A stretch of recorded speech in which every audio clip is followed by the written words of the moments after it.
Hello, my name is Jan Mattes. I'm Chief Product Owner of Signavio Process Analysis and Mining, and I will now show you how you can leverage improvement opportunity dashboards to optimize your working capital and specifically to look into your days in inventory and optimize the days.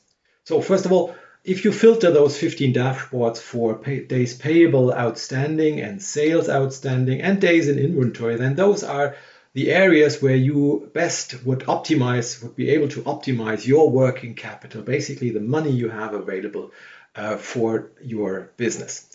And I want to now specifically look into days in inventory. And here I have basically 3 dashboards which are relevant for you. Let's first look into the small, slow-moving special stock items. Special stock items are basically somehow blocked by projects, by as they have to be provided to a vendor via subcontracting. They might be consignment stock, or they might be allocated by sales orders. And of course, you want to always check and have most accurate numbers, and not all of your sales orders are still being executed.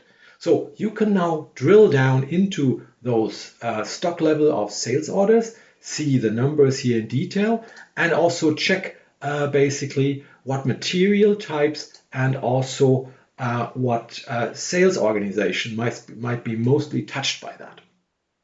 And you see basically those are the 2 sales organizations which have the highest amount basically.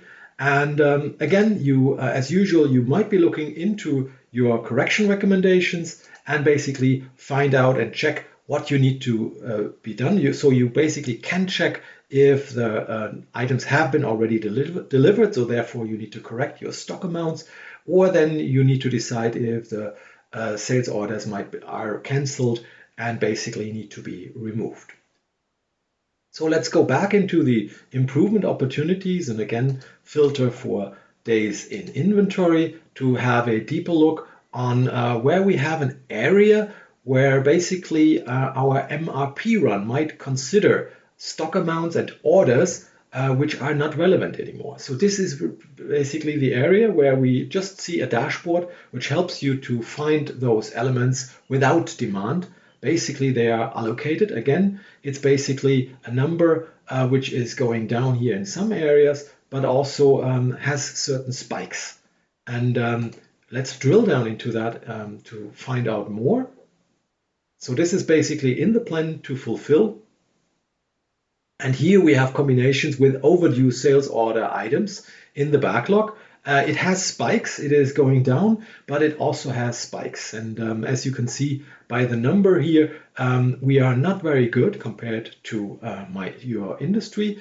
And again, it's basically correction recommendations which help you to find out if rejecting of the sales order items is advisable, and basically also doing what actions you need to do in the system itself. So I hope you liked what you have seen and stay tuned for more videos.